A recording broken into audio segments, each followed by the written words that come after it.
Hi, Jeremy Cordeaux in the Court of Public Opinion.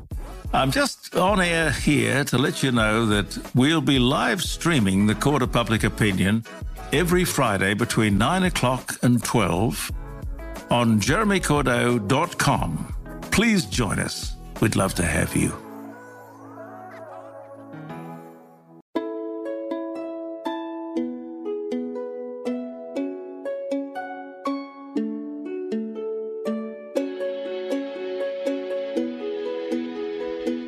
Welcome to Hong Kong Confidential. I'm Jules Hannaford and I'm your host. I'm an Australian woman and I've been living in Hong Kong for many years. I'm a mother, a teacher, an author, and I want to share my wisdom and the wisdom of others with you.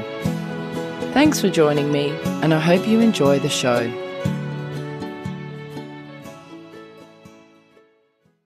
Today I'm here with Paula Michaelis from the Green is the New Black Conscious Living Festival. Paula, thank you so much for joining me today. Thank you so much for inviting me. Paula, tell me, what does living more consciously mean? For us, live consciously is living wide awake. Everything you do, every decision you make, every step you make is more on the conscious side. So you are aware of every actions that you're about to make. So it's all about trying to slow down also and trying to speak out and trying to get the inspiration, intuition that about your conversations, about your projects, about everything you're making from the outside to the inside. What are the origins of the Green is the New Black Festival and what are the aims of your festival? My partner and I, we are in our 20s, 30s, right? And we've been growing up by hearing about climate change, about plastic in the oceans, about fashion industry being one of the most polluting industries in the world, about our bees dying, etc., etc. We've been growing up hearing that and also growing up hearing that we had to have the best grades at school in order to achieve, the best diplomas and get the best jobs in big corporations. And there's been such a big gap between those two things that we decided to just, connect them all and trying to understand what can we do as individuals to implement some little green steps on a daily basis to reduce our footprint on the planet. How did you come to be having the festival in Hong Kong? Do you do it in other areas? Yeah, so we started as a festival in Singapore in 2014 and we had 600 people and our last festival, which was in Singapore in November, had 4,000 attendees. Wow, that's huge growth. But it's our second edition in Hong Kong. So for us, it was a natural move to expand from Singapore to Hong Kong because both markets are pretty similar, although very different. In both markets, people speak English. It's really like international kind of crowd. It's a crowd where we could find people, more in tune with our message, which is about living consciously and sustainability. How do you empower people through the festival to make better choices around sustainability and conscious living? So at the festival, we have two big components. We have one, the marketplace with 100 conscious brands in fashion, beauty, lifestyle, and F&B. So it's all about showing to our attendees that it is possible to purchase, continue your, modern life while purchasing from products which have a better impact on the planet. So that's one. And then the second is the talks. So the talks is all about how can we consume, work, travel, and live more consciously. So we have different presenters and different panel discussions around this topic. So it could be live a zero waste life while you're traveling, or why is it important to reduce our meat consumptions? What are the different diets we can try? What's the reality behind our farming models?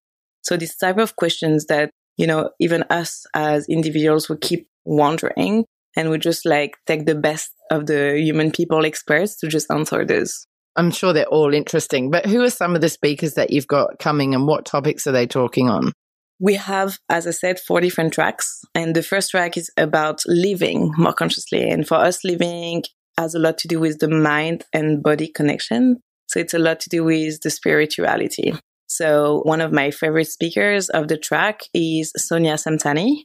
She's the founder of All About Center, which is providing sessions around, body-mind connections, around hypnotherapy, for instance, or even tarot reading. And she's about to explain how can we see the beauty from the inside so as we can, see the beauty on the outside. So it's all about changing our perception of reality so as we can make our planet a better place. She's fantastic. She was on my podcast very early on. Oh, really? Yeah, I've interviewed her. She's really great. Yeah. Yeah. What about your other 3 tracks? What are they? We also have David Young from Green Monday. So he's a great inspiration for us. He's a local person who's been spearheading the veganism movement and also Green Monday. So I don't know if you heard about Green Monday. So it's all about influencing people in corporations and also people on their daily lives to quit meat on Mondays. Oh, right. Okay. Yeah. Just start small, baby steps. Exactly. And it's been having like a huge, huge impact, converting millions of people to do that in Asia and also now worldwide.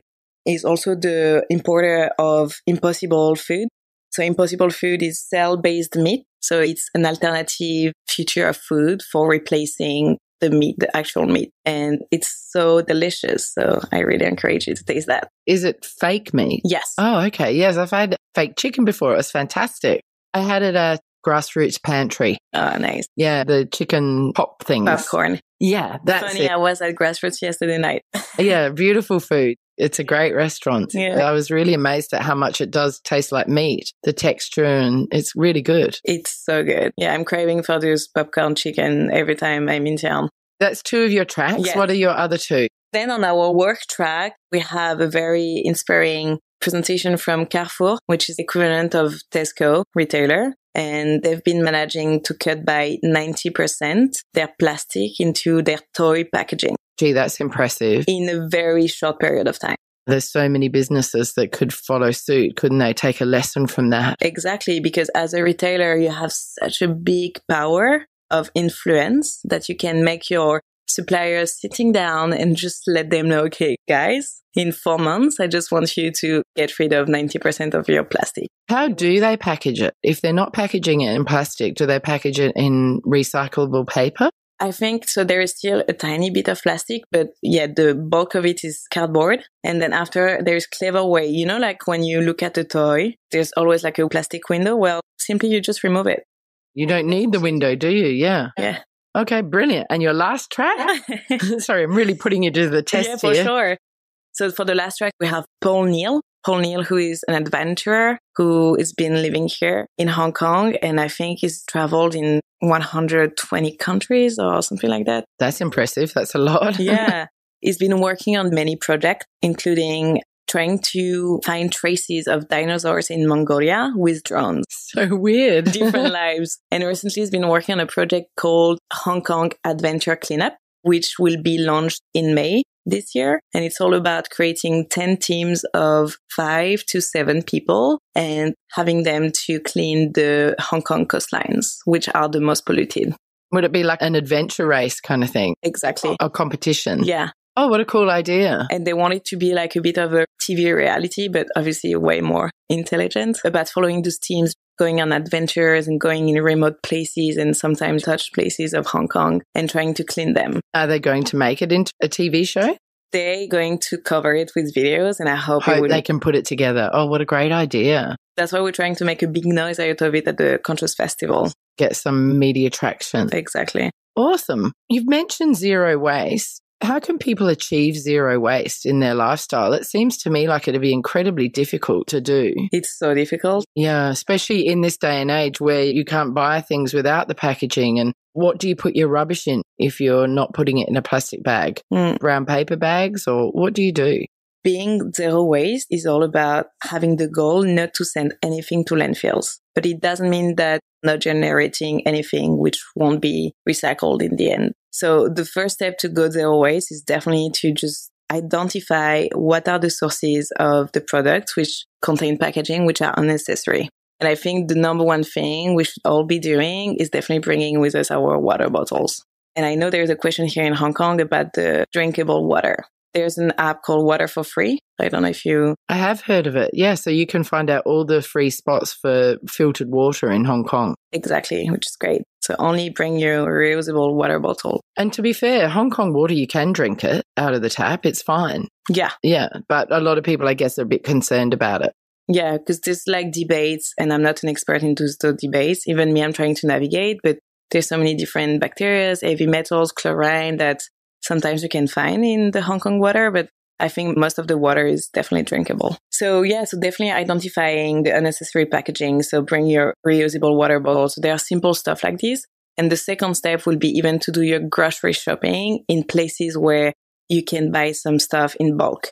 That's another big advice. So you have here in Hong Kong, you have Edgar or Live Zero, Tamsin.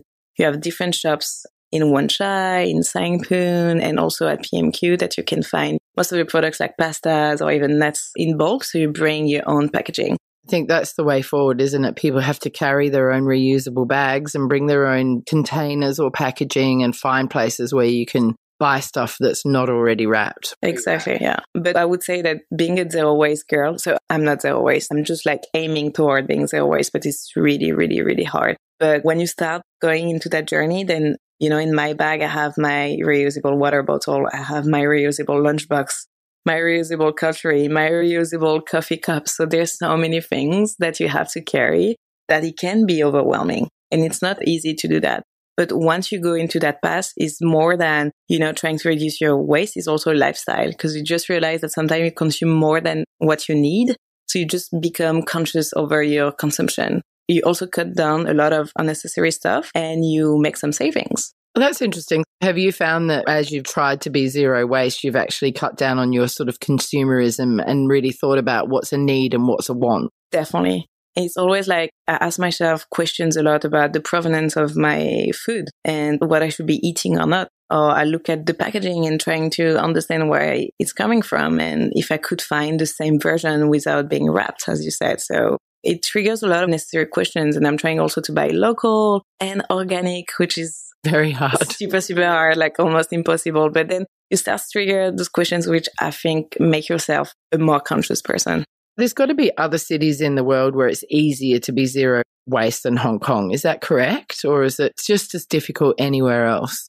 Yeah, definitely. Like there's some countries which, like even in Paris, where like bulk stores have been existing for like decades. And even in Canada, I know my sister lives in Canada. Apparently, bulk stores have been existing for like 50 years. And this is where like people with, less means were doing their grocery shopping. So it was not that a trend at the time, which is quite funny. Isn't it interesting? It's so interesting, yeah. Some of the hippies were doing it back in the 70s. What are the long-term effects of plastic on the world, do you think, if we don't reduce our plastic? There's so many different effects, but I would quote two. So the first one is definitely the health of oceans and the wildlife in the oceans. And second is our own health. Because now it's like public knowledge and everybody heard about the fact that there's millions of plastics which ends up into our oceans every year. And these oceans cut into pieces, so microbites, and then it gets eaten by fish. And then after we eat the fish, so it's just like very simple to understand that once it's into our bodies, then we have a lot of plastic into our body. It makes us like being plastic people. Yeah. And also then landfill and space and all of that's a massive problem as well, isn't it? Yeah. So 80% of the plastic which ends up into the ocean comes from our lands. Oh, so it's coming from the landfill and getting washed in. Exactly. A lot of people thought in the past that plastic in the oceans were because people were throwing plastic into the oceans, but that's not true at all. It comes from the landfills, which are open skies, and also a lot come from Asia. And in Asia, the waste management systems are really poor. And often the landfills sit on the coastlines. So it's really easy when there is wind and when there is rain that the plastic which is in the landfills just end up into the oceans. That's sad, isn't it? Super sad. And I hope that that will slowly change and that they move this. And also if we have zero waste, then the landfill will be much less as well. It all has a knock-on effect, doesn't it? All different aspects influence other aspects of the whole cycle. Definitely. Do you think it's important for people to be vegan? I'm not vegan myself, but one thing which is super important is to be mindful of the fact that we have to reduce massively, drastically our meat consumption, that's for sure. Our aim as Green is the New Black is really to try to educate more the mass of the people by making, sustainability like a trend and make it cool. I support like the veganism movement. Our festival for the first time this year in Hong Kong will be vegan. And we are a massive supporter. But then the big message I want people to take away with is definitely to reduce our meat consumption will be like a massive first step. That's important for the chlorofluorocarbons and for the factory farming and all that sort of stuff as well, because that's so terrible for the way that they treat the animals. And then Also, the factory farming, there's so many hormones in the meat that affect us as well, isn't there? I mean, there's loads of reasons why veganism is good. Yeah, I mean, this problem is like very complex problem, but people often use 3 ways of describing why it's complex. First, it's animal welfare. Second, it's for environmental topics, related matters. And the third one is due to our health. So as you said, like the hormones and everything. When it comes to animal welfare, I think that was the reason why I became vegetarian. Because my sister has been vegetarian since she was 10. She's been loving animals, and my sister, it's my bigger sister. Like, I would always follow what she was doing. So she made me turn vegetarian. And then I continued my path onto meditating, and my meditation teacher told me, okay, you should just cut down onto your meat consumption because it's important for you to connect better with your body, because when you eat too much meat, then it takes a lot of energy out of your body to digest the meat. So it's better that you just cut down. So for that reason, I became vegetarian. And then as I was continuing my environmental journey, I understood that the amount of energy, of water, of land usage in order to feed livestock and to grow livestock was so ridiculous compared to the amount of calories, proteins that it was generating for humans. And this doesn't make sense. No, it doesn't, does it? I know, it's so true. And the last aspect is definitely health. Like, animals are killed in terrible conditions. I don't know if you've already experienced the VR of the Hong Kong Vegan Society NGO here. They're always at fairs like Vegan World, Veggie World recently. They're going to be at the Conscious Festival, and they have this VR where you follow the life of a pig from when it's born to when they kill it. It's terrible. And when you think about the fact that us as human beings and also animals, when we experience stress, we just generate these stress hormones. And after we eat an animal which has been generating these stress hormones, then it's bad for us. It's bad for us. Yeah. Can you tell me how businesses and corporations can become more conscious and help the planet? When you start to understand the impact of MNCs, big companies, the impact they have on the planet, you have 2 choices. Either you decide to become an activist, work for NGO, like the Greenpeace, and you're just like constantly in the street trying to shut them down, or you're trying to work from within the system. At Green is the New Black, we decided to try to work from within the system by understanding that none of the companies we work with are perfect, but there is a shade of gray, and we just want to celebrate the good that companies we work with are doing by influencing them to do more. And we try to influence them to do more by educating more conscious consumers that will then influence the offer of multinationals. So this is a virtuous circle that we're trying to implement. You influence the individual, and then they take that back into their companies and start to create a different consciousness or a different mindset within their companies. Definitely. So there's 2 ways. The first one is we influence consumers. So as the marketing team, shape the products so they can become more sustainable. And the second is we influence the employees of big corporations so as they can go back to their office and then work on more sustainability best practices. What are some of the best practices for sustainability within companies? There's, again, 2 ways to think about that. So there are some best practices that you can implement at the office, which means, for instance, people in big offices of thousands of people, in banks here in Hong Kong, for instance, when you go have lunch outside and you go back to your office, there's so much plastic being consumed, which is unnecessary. Then you raise the awareness around the fact that they could be bringing their own reusable lunch boxes and go back to work with it. So best practices at the office, you have bring your own reusable stuff, also like stop printing stuff, switch off the light, all of those like tiny little bits that collectively will have a big impact. And then the second aspect is through your own services and products, you can also have a big impact. So I was mentioning the example with Carrefour, right? Carrefour managed through their own packaging to reduce by 90% plastic. Another example is Lush. So we work with Lush.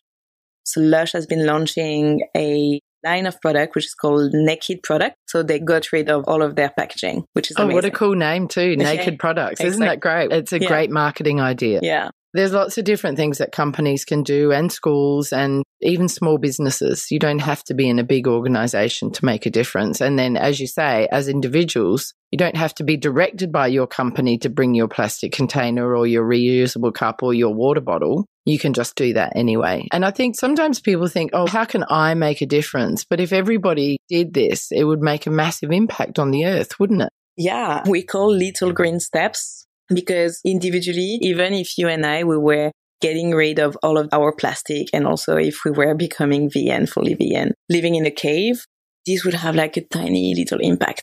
But collectively, those little green steps have a huge impact. And also they have a huge impact because we are again influencing the offer of bigger multinationals and governments. And in the end, we can create this, what we call a micro revolution, which is a handful of educated, conscious consumers willing to speak out on social media, like through podcasts like yours, and then having a voice of communications collectively that can really, really make a big difference.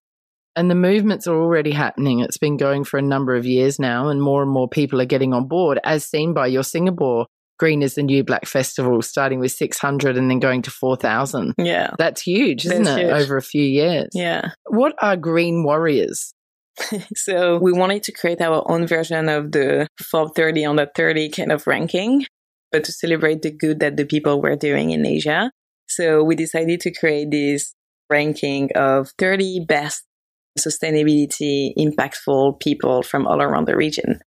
And we decided to shoot them naked every year, covered by something. How cool.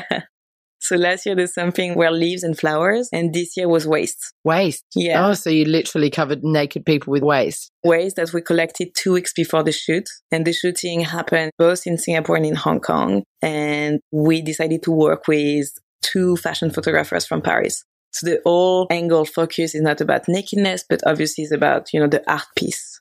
Because it's a very coherent series where you can find people like the David Young or the Bobsy from Mana, all the way from one UN ambassador in Singapore. So both Singapore and Hong Kong covered by waste, which was linked to the work they were doing. Oh, right. Interesting. Bobsy would have had food packaging all over him. Or meat. Really funny with Bobsy because he's actually covered in leftover clothes and fabrics from the textile industry. Why? Because Bobsy, before running Mana and opening Mana, was working in the fashion industry. Oh, right. So that was a small throwback. Yes, exactly. Of those 30 different people who were influencers in the conscious world, did you have a mixture and did they come together, or did you have 30 from Hong Kong and 30 from Singapore? 15 from Sing and 15 from Hong Kong. And did you shoot them all together or separately? Separately. Oh, great. Yeah. And where can people see this campaign? This campaign will be actually hanged at the Conscious Festival at Kerry Hotel on April the 13th and 14th. Oh, great. Yeah. It'll be hanging up as an exhibition. As an art exhibition. And actually, best news of this year's Conscious Festival Hong Kong, the Hong Kong tramway has been so generous to give us the tramway. And we decided to create the artwork, including some of the warriors. And it's already out since yesterday. So you can see some of the green warriors on the tramway in Hong Kong passing around. Oh, what a lovely idea. And the tramways are so iconic and they run all the way through Central, Admiralty, Wan Chai. Yeah. That's awesome. Actually, Bobsy, Peggy from Grassroots Pantry, Ellie Tang from New World Development, Shan Lai from the Meditation Movement, and Willie from the Jane Goodell Institute. They're the ones featured in the tram. Yeah. Oh, I want to go catch a tram and check it out. When you talk about conscious brands, what do you mean? I guess they can be conscious in different ways, can't they? It might be packaging, it might be the way they run their company. Is that right? Definitely. Again, we don't think there is such brands which is 100% sustainable. So we decided to call them conscious, and they could be conscious either from an environmental or a social point of view. And we have brands again in fashion, beauty, F&B, lifestyle, and they could be doing work around women empowerment, or they could be doing work around reducing plastic. We have different angles that we tackle, and everything is featured on the website. Why is the social consciousness as important as the environmental and sustainable consciousness? There's like so many studies like by the UN and everything around gender equality. And some of the studies which I love is the fact that if we were to reduce gender inequality among the bottom of the pyramid, which is the people living under the poverty line, and giving more power to women, it will not only solve like social issues from within their villages, but also big climate change issues and big environmental issues. Because those big issues are interconnected. How would empowering women at the grassroots level change the big issues? Is it because they're super intelligent and really capable? Also that, for sure. Okay, cool. That's what I thought. But why else? I think it has to do with the fact that when there is an organization, whether it's a company or even a village or any political system, where the energies between male and female, like man and woman, more balanced, then those energies are creating better, like balanced, output. And you not only think about the profits, but also about the health and wellness of all of the people around you. So then it creates more sustainable organizations from a financial point of view, but also from a health and sustainability point of view. Yeah, because women and men bring different qualities to the table, don't they? They have different strengths and qualities based on their gender quite often. Not always. Definitely. Do you look at other social issues like LGBTQ or anything like that, or are you sort of focused on equality? So at the moment, it's not that we focus on certain issues. It's more because we represent 120 brands across 8 countries. And it happened that a lot of the issues were about, women empowerment. And I think we have one brand which is working with ex-convicts. Oh, that's great. Yes. But we haven't been focusing that much on LGBT. Not because we didn't want to, but because we haven't had the occasion through a brand. Having said that, we invited the Pink Dot to join our Conscious Festival Hong Kong. What impact do you hope that the Green is the New Black Festival will have on the Hong Kong community? Specifically on the Hong Kong community, we decided to do it on the Kowloon side also because we wanted to bring people who are not necessarily exposed to the sustainability, climate change issues on a daily basis to the festival. And the festival is free. And the first focus of the festival is really to bring different communities together so as together we can, celebrate about the good of the planet. So that's one. We wanted to bring different communities. And the second is we're going to talk about very specific local issues, including the Drinks Without Waste Consortium. I don't know if you heard about that. No, what's that? It's the first time that's a big consortium, a mix between private companies, including Vitasoy, A.S. Watson, Swire, together with NGOs, including the Ocean Recovery Alliance, but also Plastic Free Seas and a bunch of others. So they all put together money on the table, but also experience, knowledge, and they decided to tackle the beverage packaging issues. They appointed a consultancy agency, which created 2 recommendations,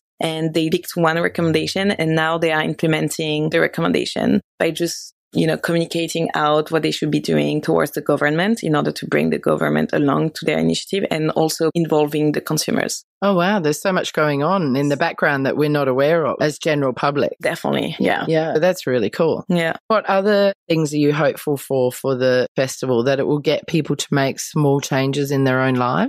Yeah, definitely. Our motto is definitely influence people to take little green steps to live more consciously. And those little green steps don't need to be completely crazy and big.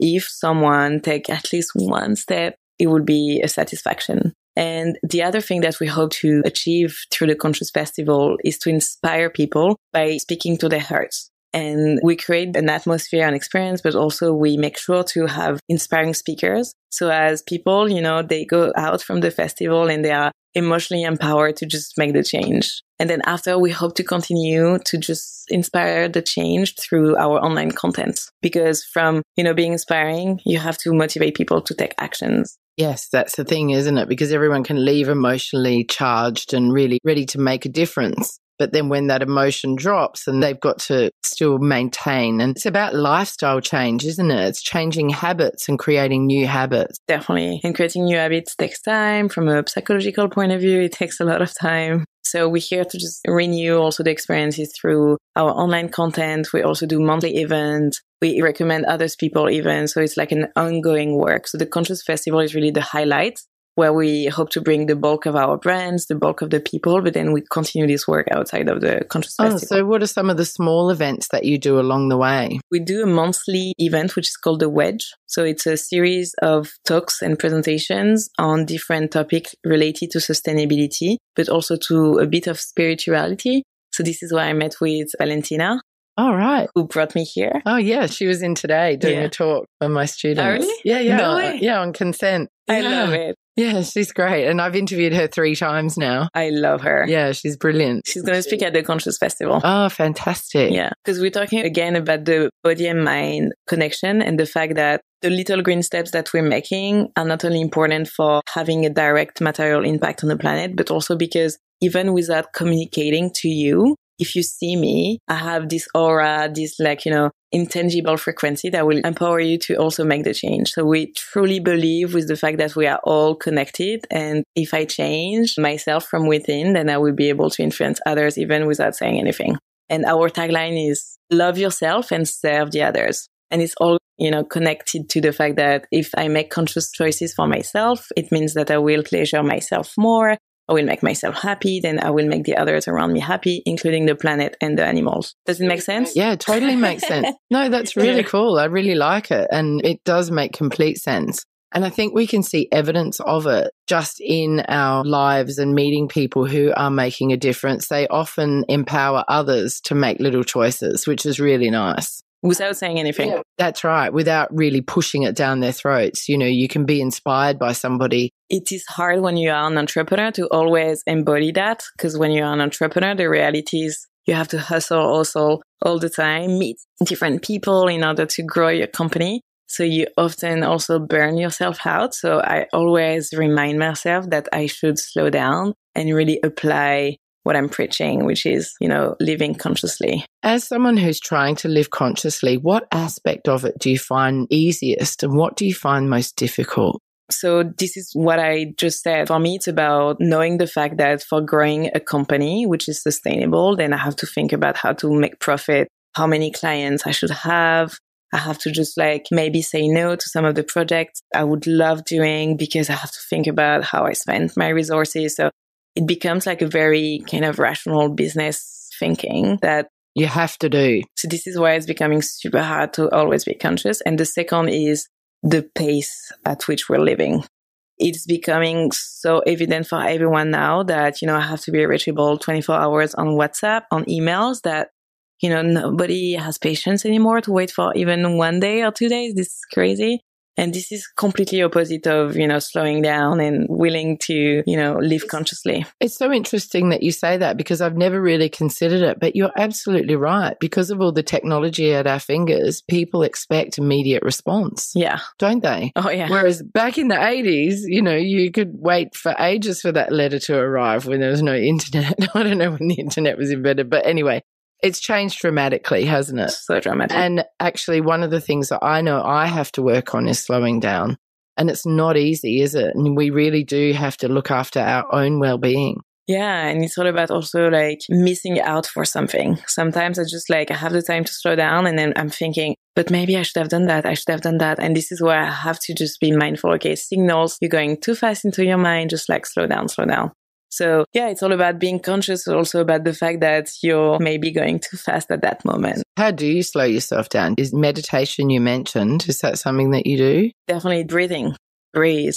That's just the best. When I know my red signals when I'm going too fast is when I don't breathe and I have all of my air in my chest and my belly is blocked. And this is often when I'm just typing emails. I have hundreds of emails and I know I have to just solve them down. And then I don't breathe. And this is where I'm okay, now you have to look away and then take 5 minutes to breathe.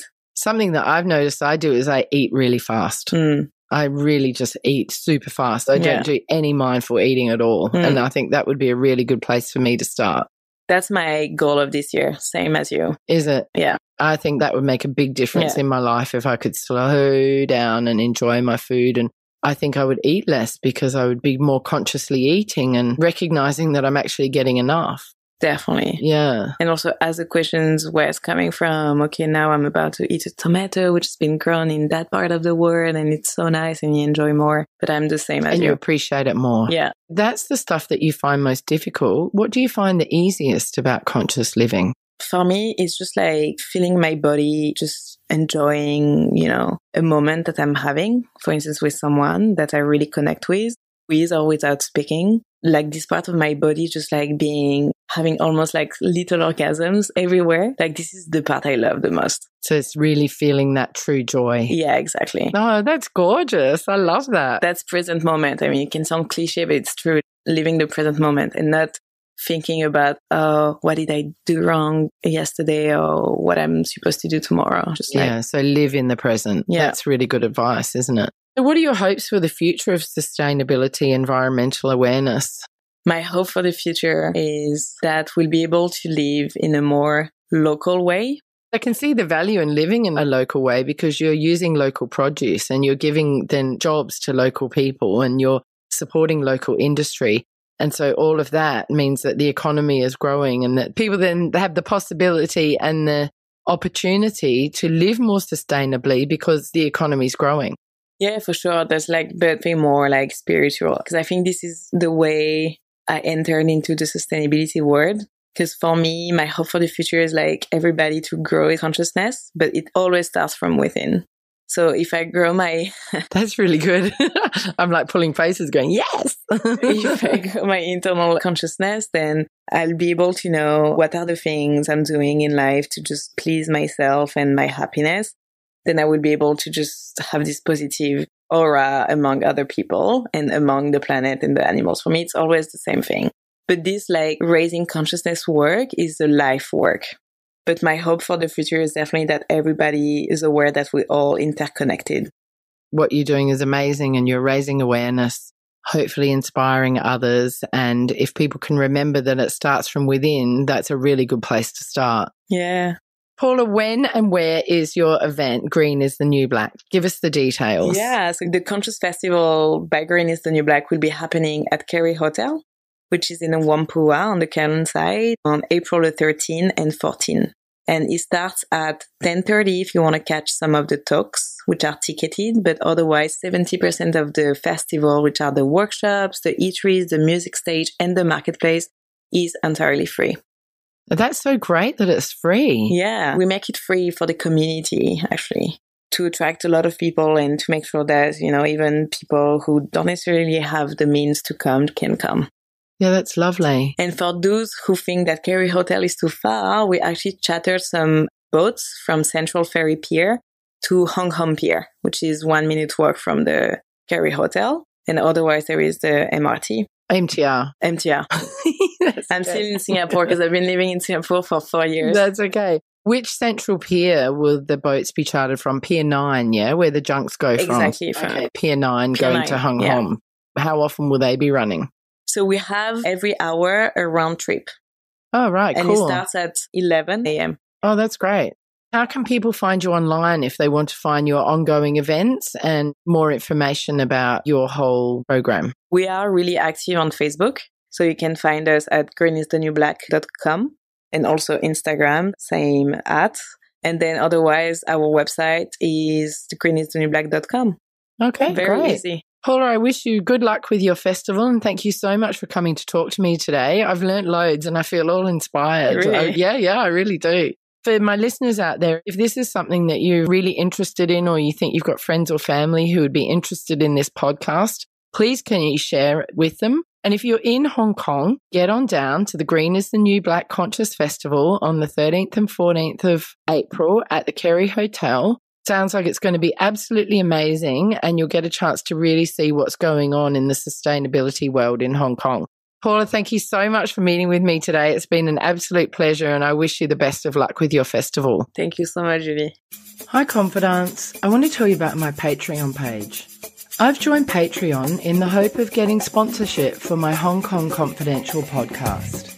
Patreon is a great way for my listeners to get on board and sponsor me with monthly payments, and that goes towards my production costs and rewards for my members. If you're interested in checking out my Patreon page, please go to patreon.com and search up Jules Hannaford or Hong Kong Confidential. I would really appreciate you visiting my page.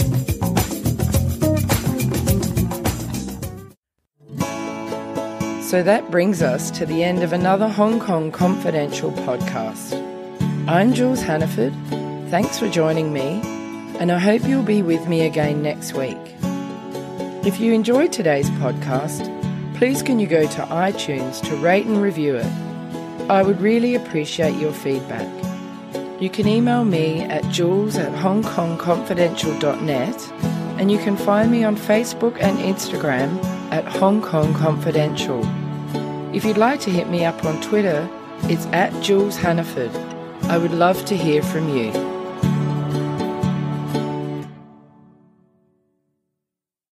Hi, Jeremy Cordeaux in the Court of Public Opinion. I'm just on air here to let you know that we'll be live streaming the Court of Public Opinion every Friday between 9 o'clock and 12 on jeremycordeaux.com. Please join us. We'd love to have you.